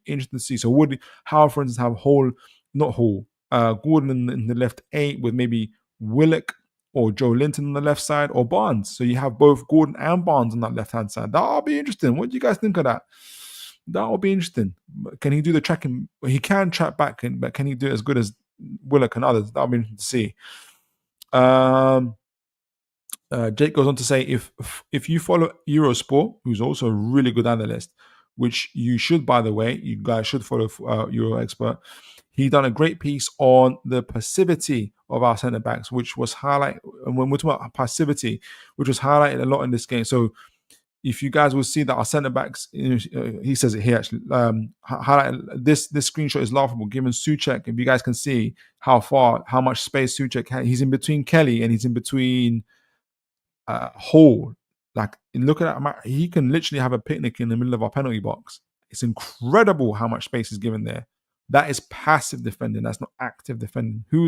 What's Kelly doing here? And actually, Suchek gets a shot from this as well. The next tweak was Wilson on for Gordon. So Gordon comes off after playing left 8 and Murphy on for Joe Linton. This led to a switch to a 4-4-2. Obviously, Isak and Wilson coming up. I have a big issue with this change, and I think Aaron Kainfey talked about this. Bringing on forwards for the sake of it really helps. Sustained pressure is what is going to help us get back into the game. Get us in the game. There was a big disconnect between the forwards and the rest of the team. I don't mind Wilson on for Gordon. Excuse me. But I think Isak should have played behind him like a 10 so we can use him to connect the attacks better and give us an option between the lines, something we were lacking all game in the moment the sub was made for the formation. So I think that's when Isak went to the left and Gordon was in the middle. And that's what I was saying. I think the only reason, in my opinion, why that happened is because Bruno got injured. So that meant that I forgot who he put on. But it meant that Eddie Howe used up all his 5 all of his 5 subs. Had Bruno not been injured, I think Almiron and Murphy and Tonali come on. And what happens is that Callum Wilson goes up front, Isak behind him, Almiron on the left, Murphy on the right. So you do have that situation where essentially Isak is playing in a number 10 and we play in that sustained pressure. We'll keep that sustained pressure on West Ham. So I think that was the plan for Eddie Howe, but obviously things changed for him. Conclusion from Jake. Excuse me. In conclusion, I think the performance was fine in terms of control and playing through the press. But once again, which we are good at playing through the press. The same issue we always have playing against a low block was a lack of creativity. And Aaron Kane, if you're still on here, we talked about having what would be a good right wing forward who's essentially a number 10 who can unlock defenders. I brought up Akliush. I think you gave, I forgot the gentleman's name that you brought up from Atalanta. People talk about Mbuemo. I don't know if Mbuemo is that type of number 10, but we'll see. But obviously, that's why we looked at Maddison before, to do that for us. So there's the lack of creativity there. There is a big disconnect between Isak and the rest of the team in this game. There was against Nottingham Forest. He was much better. We need someone who can link the team together against these blocks. And this is a fine assessment from Jake. What do you guys think? Lots there to look at, lots there to divulge. And I'm going to show a little bit of a highlight of that before I can conclude that as well in terms of passing centrally for Newcastle United. Where are you? This is my annoyance because in my view, Isak is making the runs, but for whatever annoying reason, let me see, for whatever annoying reason, whether it's Longstaff, whether it's Joe Linton, or anybody else, they are not finding him. Do I have my notebook here? Yeah, I do. There was a significant one. There was 2, but there's a significant one in minute 32:49 that I want to share with you guys and kind of add on to what Jake was saying in terms of unlocking defenses. And it's not that we do need a number 10, 100%. But when you watch it live, it's so annoying to see. Where are you? So we'll put it on here. Is it here? No, it's not in here. It's how do I show this? Window.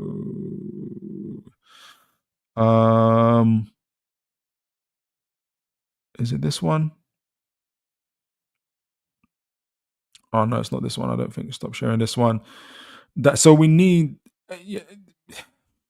because Isak is, like I said, mentioned. Isak's making the runs. Let me find where's this window. And I think when I show you that, you guys will remember it for those that watch the game, and you'd be like, "Oh yeah, that was annoying. Like, why didn't he pass it? Why are you not showing? No, Forest. Oh, maybe this. Let me make sure I got this on. Um, get the highlight on, and I think it was Joe Linton that didn't make the pass, and had he made the pass, and this is the stuff that must really frustrate. Oops. This is the stuff that must really frustrate. I'm gonna get the minutes here. 32:49 was it? Let me make sure I got it up. 32:49. This is the stuff that must frustrate the life out of Isak. When he continues to make these really, really good runs, and our forwards refuse to pass him the ball. Let me make sure this is it. Okay, so all right. So let me make sure I share the screen with you guys. Let me find it.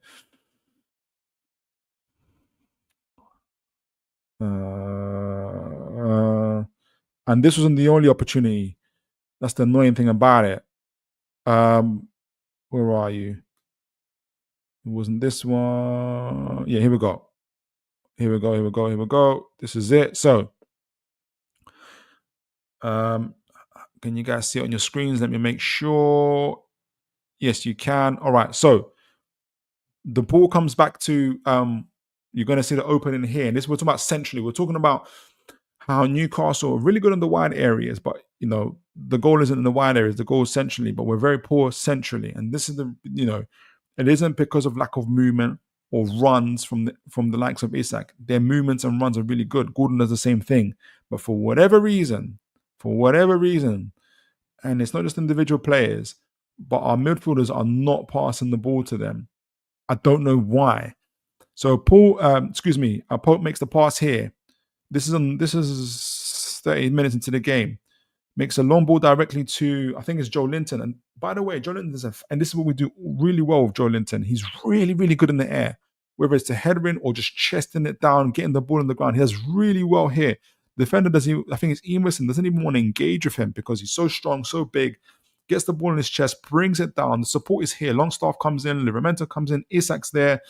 The support is there. And it does, again, really well, keeps the defender off him. Again, it's got options on him. He's got Longstaff there, Isak there. He makes a good decision, I think, to Isak, lays it off to Isak. And this is why I think Isak would be good in the number 10 role as well. It's this touch that comes here. Look at that.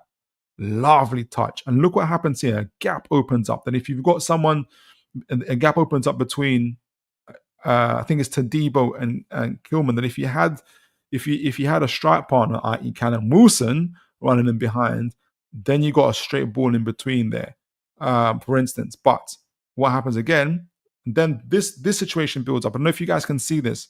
Willock makes the run. Willock is just behind Wisaka, and another gap opens up between Tadibo and I don't know who that man is. I don't know if it's Jared Bowen. There's a huge gap that opens up here that if Joe Linton can see it, his vision is directly into that gap. His vision is that he just has to put the ball into that gap. Willock is going to make the run. Wisaka will be behind. Doesn't have the run on him. So Willock has the run on Wisaka. Look, it's right there. It's right there for Joe Linton. He just has to slot in. Wisaka just catches onto it, but had the ball come in, it would have been too late for him. The gap is right there, centrally. He would have passed it in, and he would have been in the path between Willock and the goalkeeper. He doesn't do it. And instead, he goes to Gordon, who's out wide. Now, we do get a shot of goal on this, but it's frustrating to see that. And this wasn't the only chance. I wanna, since I've got a little bit of time, have I got it on here again? 14:27 early in the game. I don't know what you guys think of this, but that was such an incredibly missed opportunity again early in the game. 14 minutes 27. I think it's to Isak again. We spoke about Isak making this chance. It was Willock making the run. In the other, it's in this earlier chance, it was Isak making the run. And this is why I like, you know, this is why I like Hall, because Hall makes the pass. You know, the offside goal that Isak made is a great pass essentially. And had the run been just a little bit, just a second um better, he would have that would have been his goal. So can I find it? Let me see this. I've got it down. I hope I got the minutes right. Apologies if I don't. Let me make sure I got the minutes right. Again, another missed opportunity for Newcastle to pass it in centrally. 40, first time ball for Isak. So Shark, no Kelly. So again, Hall gets off to Bruno. Bruno again, excellent. Obviously, as always, gets the ball, gets essentially is always able to hold off the defender. Now, man, sorry guys. So Longstaff picks the ball up. Isak is right there. He's right in front of him. The defender is scared because he knows what could happen if if if Longstaff turns and makes a pass into that central area for Isak to run onto. This defender does not fancy himself in a one-on-one foot race of Isak, and Isak knows it. What does Longstaff do in this situation? And again, this isn't on Longstaff. This isn't me coming on. I know he gets a lot of heat, or on Joe Linton or any of the guys, but this is the problem right here when we're talking about centrally. Why are we so adamant on being wide? Look at the run that Isak's got. The defender is trying to hold off Isak for his dear life because he knows, and everybody in the stadium knows, anybody who's watching the situation knows what is about to happen or what could or should have happened, because the gap is right here in front of Longstaff. It's right there. It's right there. And what happens, instead of passing it centrally, he passes it to the guy, to Joe Linton out wide. And what does Isak do? What? He's got his arms up like this. He's got his arms up. Why didn't you just pass it? He's got his arm, he's looking at Longstaff. Why didn't you pass it? Why didn't you pass it?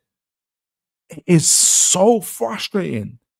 It is so frustrating for you made that run. We understand sometimes there's risky balls. Not every run that you make, the midfield that the people have to make a pass for. But the examples that I've showed you, this one with Longstaff, the one earlier with Joe Linton to Willock, it's so obvious. Again, I'm in the comfort of my living room, but I don't know if anybody was at the game. I don't know what you guys' opinions of this are, but to me, it's so obvious to make these passes because the opportunity to score, it's so obvious that we didn't take them. And it goes back to what Jake is saying. Our place in the central areas has not been good. And I think it's our lack of courage, our lack of vision from our midfield in order to see that. And that's where I think Tonali has to play. And I think he will play, and I think he has to play a lot more with Bruno. Bruno and Tonali have to now be in those advanced areas, and you have, whether it's Longstaff, whoever it is, to protect our back line, and whether it's Bruno and Tonali, a rotation of the two, those guys have to be given the license to say, look, our problem is essentially Isak's making the runs, make the pass. And we had so many opportunities to do that. Isak's making good runs, Willock's making good runs, Gordon's making good runs. We have to find them. So that's my kind of match reaction. There's an opportunity lost. We could have been sixth on 21 points, 1 point behind Chelsea, 1 point behind Arsenal, chasing the Champions League qualification, but it's a missed opportunity. However, we're still in the hunt. We're still in the groups points wise, but we have to, we've got to go away to Palace. We have to. Oh, sorry, guys. We have to. What's happened? I have to take. Apologies, guys. We have to get points on the board, and so it's a missed opportunity for us. We again and bad defending cost us the game. I think next game Burn would return. I wouldn't be surprised if we see Callum Wilson back. I wouldn't be surprised if we see. I put it on the internet. What I think I put it online actually. What I thought the our lineup could be. Do I have it on here? Yeah, let me share it with you guys. And then maybe I'll give you a preview for my match preview. What I think the lineup could be. Um, Let me get it to you guys. Lineup. Here we go. Potential lineup. So I've got us in a. So I've got Callum. It's against Palace possibly. Callum Wilson up front. Isak in the number 10, with Barnes on the left, Joe Linton on the right, Bruno and Tonali in our midfield, and Hall, Burn, Shaw, and Kieran Trippier in for Livramento. So I think whether it's Isak making the runs, and Isak makes really good passes as well. You'd have seen the goal of Victor Gyökeres for Sweden, and you just see him generally making killer passes as well.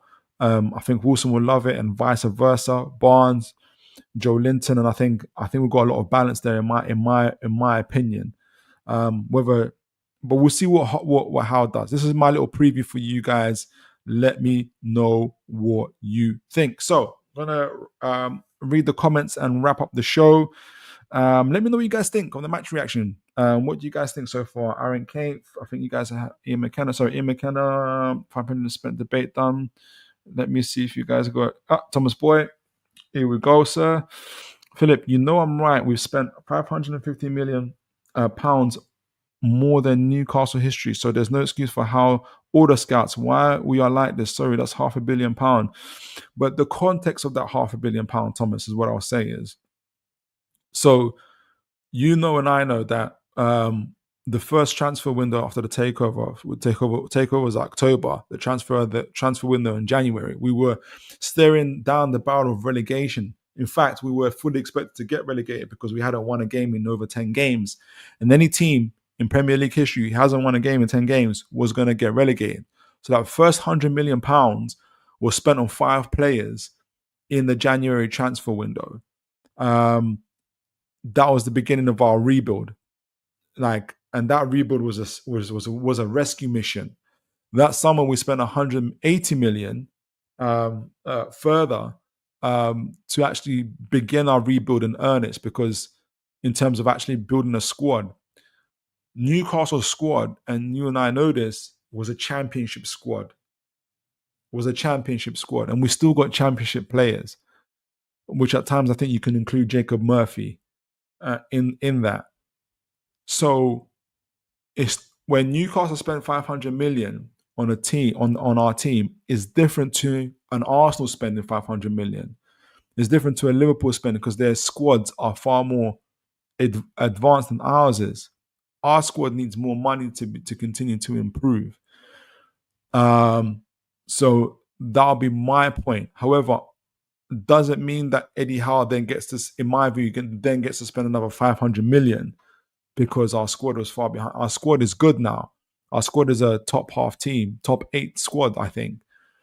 And so this is why, for me personally, this is the season where I think Eddie Howe proves to himself, to us as the fans, to the club, whether he's the man for the job or not. So that's where I'm at with it. But I don't look at the 500 billion and I say he spent 500 billion. He should have done better. You have to remember, in that time, we've been to the League Cup final. We've been to the Champions League, and we've had no right to be in the Champions League. We had a 25-point swing from the first season under Eddie Howe. We'll finish on 49 points. To the next season, we'll finish on 71 points. We had no right to be in the Champions League, but we got that. So if you're going to say 500 billion pounds, you have to include those successes. We also, like I said, in the League Cup final, and now we're in the League Cup quarterfinal. So you let me know what your expectations were for Newcastle in the last 3 years. Did you expect us to be in the Champions League again, second season running, with our squad above Chelsea, who spent 1.5 billion, above Arsenal, above Man City, above Liverpool, Aston Villa. Um, so like you let me know what your expectations were. I guess what I'm saying so far, Eddie Howe is meeting expectations to a degree. Are there disappointments? Are there annoying failures like we've seen today? Yes. But for me personally, um, um, he's he still has my support in my view. But I appreciate the challenge, Thomas. But let me know what you think of what I've said. Um, this is for there's a question for that one's for Ian. 500 million. Okay, yeah, okay, that was before 1125 summer. Newcastle have spent. Let me see. Made up more tactical tweaks during Aaron Kempf. And Eddie could have made more tactical tweaks during the game to provide us a platform to break down the low blocks, such as playing Bruno higher before his injury. Yeah, but even with Bruno, you're right. Yes, a lot of things could have been different in that game. But I think even with Joe Linton and Longstaff, those kind of highlights that I showed, I don't know. Ian, guys, let's be a little bit more respectful and polite. I always like debates and challenges, whether to myself or amongst each other, but let's not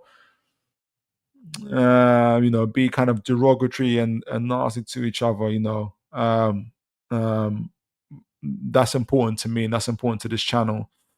Aaron Kemp, I think that was after the injury. For me, in my opinion, the 4-4-2 meant that our midfield became overloaded easier, which is seen during the game. Eddie and the players deserve criticism. I agree. She's with Brighton. Ian had she with Brighton. P. Eddie. Corner, good to see you, sir. Hope you're well. Eddie, for me, swapped players and positions too much in that game. Yeah, I think there was a lot of. I think there was a shock, not a shock, but it was a real. I think it was a shock that we went a goal behind, and we really kind of overdid it in terms of our press sometimes and chase. Really, you're supposed to do that, I suppose, but we overdid it, and Eddie Howe really threw the kitchen sink, which he should have done, but. I think you'll regret a few things that you've mentioned there, Connor. Excuse me. Also, another issue is Eddie thinks if our team and tactics works against the team, they will work in the next game. He doesn't. I think if you're referring to the Joe Linton one, I think a lot of people thought, "Wow, the right side is fixed, and we can keep Gordon on the left, who had a better half against Nottingham Forest in that second half, and he was really productive." But what I think really is that just play Barnes. Just play Barnes in that left, or play Gordon in the left 8, for instance. And because Gordon, even though he's supposed to play right wing, or should be able to play right wing, he's struggling. I think he's struggling generally in his performance as well. So there's that factor as well. So either play Barnes on the left, continue play Joe Linton on the right, or play Jacob Murphy, for instance. But I think Gordon might need to be benched, in my opinion.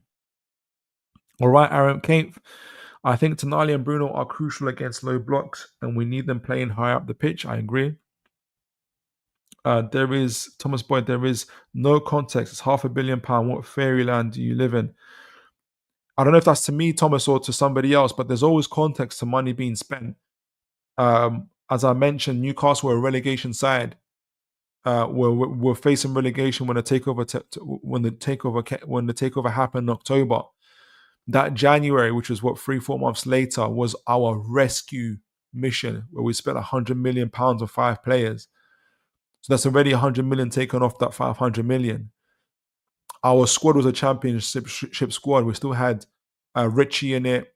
We still got Jacob Murphy in it. We still had Dummett in it. Kraft is still playing. He's a championship player. Lascelles, we had a championship squad. So if you got a championship squad, you got a lot more money to spend to improve that squad. If you think there's no context to it, what was in this things that we've achieved so far: Champions League qualification, surviving relegation, a League Cup, a final. What would have been your expectation for Newcastle in the 3 years? What do you think Newcastle should have been able to achieve with of the half a billion spent? Bearing in mind Chelsea spent 1.5 billion and they haven't won anything. Um, Arsenal spent money, Liverpool spent money as well. Just let me know. Aaron Kane, I agree with your team sheet, Philip. Isak will be able to thread them passes through, but I have concerns about Wilson's pace and fitness. For 45 minutes, Aaron, before we make the change, probably put a solo in the second half, hopefully cause enough damage in the first half. But, I take a point, is what I'm saying. I'm hoping to see more of Osula. Yeah, exactly. And you said it. I'm hoping to see more of Osula too. Or even you would just put Isak up front and put a midfielder in as well. Thomas Boy, what success? Sorry, losing is not an improvement. We'll clarify that. What you mean for that? What you mean, Thomas? What were you expecting? Like, what were you expecting for Newcastle in the last 3 years? Have standards. Okay. Have standards. Put your manager against manager who have won something. He's done nothing in 15 years of management. No trophies. Relegated Bournemouth. We overhype managers harder. Did more with less. Managers have done more with less. Like who? So when it depends what you mean. What you mean, Thomas. So Eddie Howe wasn't born with a silver spoon compared to Arteta. He wasn't given. He wasn't under the tutelage of Pep Guardiola for 4 to 5 years, and then given Arsenal to manage, for instance. Eddie Howe was thrown into management of Bournemouth when they were League Two and had bailiffs at their door. He then got them back-to-back promotions with those same League Two players. He went to the Premier League and stayed in the league for 4 to 5 years with the budget that they had. The reason they went down was because of the financial constraints that they had and the mounting injuries. He learned from that, and then a year later returned to take over Newcastle, who again were facing relegation and were being laughed at as the richest club in the Championship. He kept us out of the relegation. The second season did a 25-point swing, went from 49 points to 71 points, which is unheard of. You let me know a manager who's done that in the Premier League in the last 20 years. I'll be interested to know. And qualify for the Champions League. And obviously that next season, we didn't do as well, and was our first season back in 20 years. But we also went to the League Cup final, and we're unlucky in that. So I don't know what you mean. Like, what were your expectations? Were your expectations that we win the League Cup final, which is a fair expectation? It's a disappointment, but it happens. Were you expecting for us to go to Europe again in the second season? Like, what was your expectations? So, for instance, Wolves have spent more money than us. Aston Villa have spent more money than us. According to your standards, wouldn't that mean that they are also to be higher than us and in Europe? Aston Villa are. So, I don't know. Like, I just want to know what were your expectations for Newcastle? And which manager would you put Eddie Howe against? I've compared him to Arteta, who spent more money than him, but he's only been in the Champions League one more time than Eddie Howe, from my understanding. Aaron Kane, success isn't all about trophies. It would be nice, of course, but we have gotten into a cup final. Yeah, in the last 20 years, we are on the right trajectory, and I believe the same too. Are you forgetting? Thomas Boys, are you forgetting Alan Garden took us? Alan Garden took us to the semi-final of Europe Standard. Yes, we lost to Marseille. Drogba. Alan Garden lost to Marseille. Drogba best as Eddie went to Europe and fell badly. Scored. So were you expecting us to go to the Champions to the semi-finals in last year's Champions League? Our first Champions League, our first Champions League in 20 years. Was that your expectations? I think you were expecting too much there, Thomas, for Newcastle to be in the Champions League semi-final in their first year back in 20 years. That's my opinion. Philip, why do you and all the fans go back to the season? It's go back to that season. It's Eddie's third season, mate. What season do you want to judge? Like, how else do you want to judge Eddie? Like, we're not even halfway through the season currently. We're in this season. If I'm judging him on this season, we're 12 games in. We've got 18 points. We're 4 points behind the current guys in the Champions League. We're in the quarterfinal of the League Cup. We're not great. We're not where I'd like us to be, but we're not far off it. So what is the expectation now for Newcastle to be? Could we be 3-4 points more? I would say yeah. But I don't think that warrants a sacking, in my opinion. Aaron Kane, think that's harsh, Thomas. We broke into the Champions League. Yeah, sorry, fourth season. Don't have that squad depth yet. We can put us against Arsenal. I'm sorry, this is about bad management. Eddie lists us top 6 in the last 5 games, and lists us top 5 games in the last 5 games, and that form has carried on this season. It's called decline. We can put us against Arsenal. I'm sorry, this is about bad management. Eddie lists and the last 5 games. You have to clarify that for me, Thomas. Sorry, I'm sorry, I didn't get that. Did we have a poor first 5 games? Yes, and we won those games as well. Then we had another 3-4 games we played well and we lost them. And then we lost 3 games against Chelsea, 2 games against Chelsea League Cup, and